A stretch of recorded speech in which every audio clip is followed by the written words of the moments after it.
দিল্লিতে নির্বাচন কমিশনে দেখা করে বিজেপির প্রতিনিধি দল বেরিয়ে আসছে, সেই ছবি আপনাদের সামনে আমরা তুলে ধরছি। को लेकर के हम चुनाव आयोग को मिले। बंगाल के इस चुनाव में वहां की मुख्यमंत्री सुश्री ममता बनर्जी जी के द्वारा चुनाव कैंपेन ना करके मिस इन्फॉर्मेशन कैंपेन किया जा रहा है। चुनाव आयोग के ऊपर उनके द्वारा आरोप लगाए जा रहे हैं जो झूठे हैं और मनगढ़ंत हैं।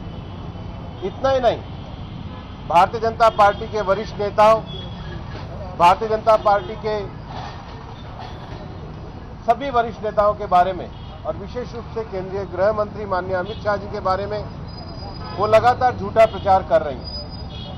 उनका ये कहना कि चुनाव आयोग भाजपा के इशारे पे काम कर रहा है, ये चुनाव आयोग का अपमान है, भारत की संवैधानिक संस्थाओं का अपमान है। और इसलिए हमने चुनाव आयोग से कहा है कि ममता बनर्जी जी को नोटिस दिया जाए और उनसे क्लैरिफिकेशन मांगा जाए कि जो वो अनवेरिफाइड सोर्सेज पे जो लगातार झूठ बोल रही हैं उनको मॉडल कोड ऑफ कंडक्ट के नाते नोटिस दिया जाए। और कमीशन ने हमारी बात का संज्ञान लिया है। मिस इन्फॉर्मेशन कैंपेन का उन्होंने संज्ञान लिया है। दूसरा विषय, बंगाल में पिछले पंचायती चुनाव बहुत हिंसा के शिकार रहे हैं। पिछले 4-5 दिनों में नंदीग्राम के अलग अलग गांवों में घटनाएं घटी हैं। भारतीय जनता पार्टी के कार्यकर्ताओं को हमले का शिकार होना पड़ा है। भारतीय जनता पार्टी के सांसद श्री अर्जुन सिंह जी के घर पे एक अटैक हुआ है। वहां की मीडिया में एक स्टिंग ऑपरेशन की सीडी भी आई है कि किस प्रकार से बम बनाने वाले लोग वहां पर सक्रिय हैं और बार बार कह रहे हैं कि हमारी सरकार आएगी, हम वापस से फ्री हो जाएंगे। ये जो बम बनाने की जो संस्थाएं हैं, ये जो भारतीय जनता पार्टी के सांसदों पे हमले हो रहे, 17 तारीख को अर्जुन सिंह जी के घर पे हमला हुआ है, पुरलिया में भारतीय जनता पार्टी के वाहन पे हमला हुआ है, नंदीग्राम के अलग अलग गांव में हमला हुआ है। वो सारी फोटो, चित्र और सीडी हमने चुनाव आयोग को दी है और हमें आशा है कि उस पर भी चुनाव आयोग संज्ञान लेगा। तीसरा विषय सेंट्रल आर्म फोर्स के बारे में है। हमारा यह कहना है कि सेंट्रल आर्म फोर्स की नियुक्ति इस प्रकार से की जाए ताकि वो मतदान केंद्र के अंदर भी रहे, मतदाताओं का जो पहचान पत्र है उसकी जांच भी कर सके ताकि सही तरीके से मतदान हो। और हम चुनाव आयोग को एक बात के लिए विशेष रूप से धन्यवाद देते हैं कि कोरोना के इस काल में जिस प्रकार के मतदान केंद्रों की संख्या बढ़ी है, पोलिंग बूथ की संख्या बढ़ी है, उसमें चुनाव आयोग के द्वारा जो एक सर्कुलर निकाला गया है कि उस विधानसभा का कोई भी मतदाता किसी भी बूथ पर पोलिंग एजेंट हो सकता है। ये एक ऐसा विषय है जिसके कारण निष्पक्ष चुनाव कराने का एक वातावरण तैयार होगा और निश्चित रूप से ये सर्कुलर एक चुनाव को निष्पक्ष कराने की दृष्टि से अच्छा सर्कुलर है। हम मानते हैं कि चुनाव आयोग निश्चित रूप से जो शिकायतें, विशेष रूप से बंगाल की मुख्यमंत्री ममता बनर्जी जी का जो झूठा कैंपेन है, जो मनगढ़ंत कैंपेन है, जो बिना तथ्यों पर आधारित कैंपेन है, उस पर संज्ञान लेगा। और हम ये जानते हैं कि चुनाव आयोग बंगाल में निष्पक्ष चुनाव कराएगा।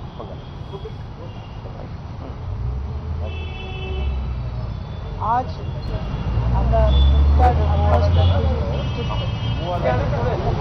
भूपेंद्र यादव जी, हमारे वरिष्ठ नेता ओम जी नेतृत्वे আমরা নির্বাচন কমিশনের কাছে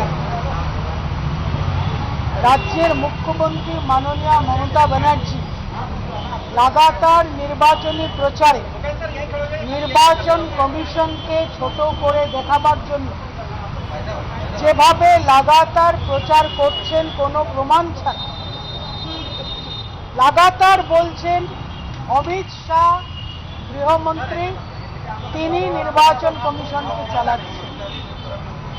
এই ধরনের বক্তব্য একজন মুখ্যমন্ত্রী থেকে গণতান্ত্রিক ব্যবস্থার উপরে এটা চরমতম আঘাত এবং নির্বাচন কমিশনের প্রতি সাধারণ মানুষের বিশ্বাস কমে যাওয়া বা বিশ্বাস হারিয়ে ফেলার সম্ভাবনা থাকে।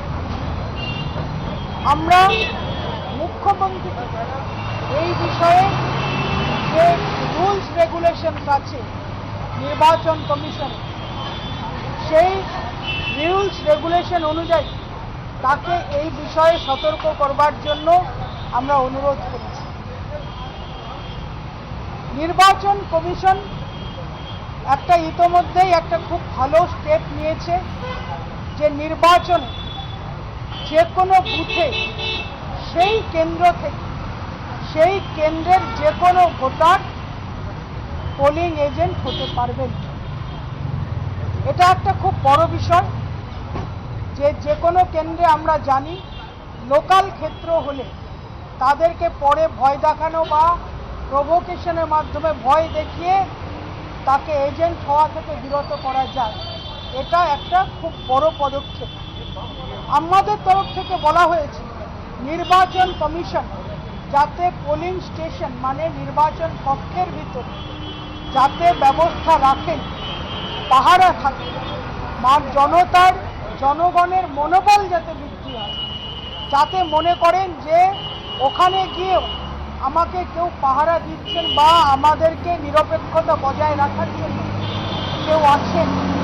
এই মনোবল বৃদ্ধির জন্য আমরা এটা আবেদন করেছি যে যাতে নির্বাচন কক্ষের ভিতরেও নির্বাচন কমিশনের পক্ষ থেকে কাউকে রাখা হয়।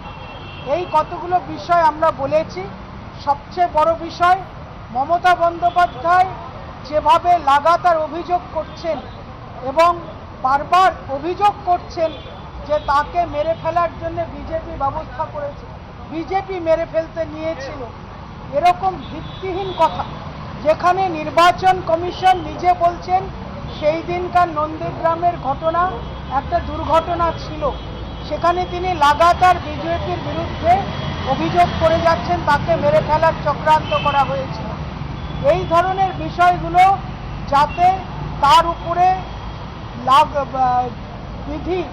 চুনাव বিধি অনুযায়ী নির্বাচন বিধি অনুযায়ী যে লাগু করা হয় নিষেধ, তার বিষয়ে যাতে নির্বাচন কমিশন নজর দেন সেই বিষয়েও আমরা निर्वाचन कमीशन के अवगत करছি।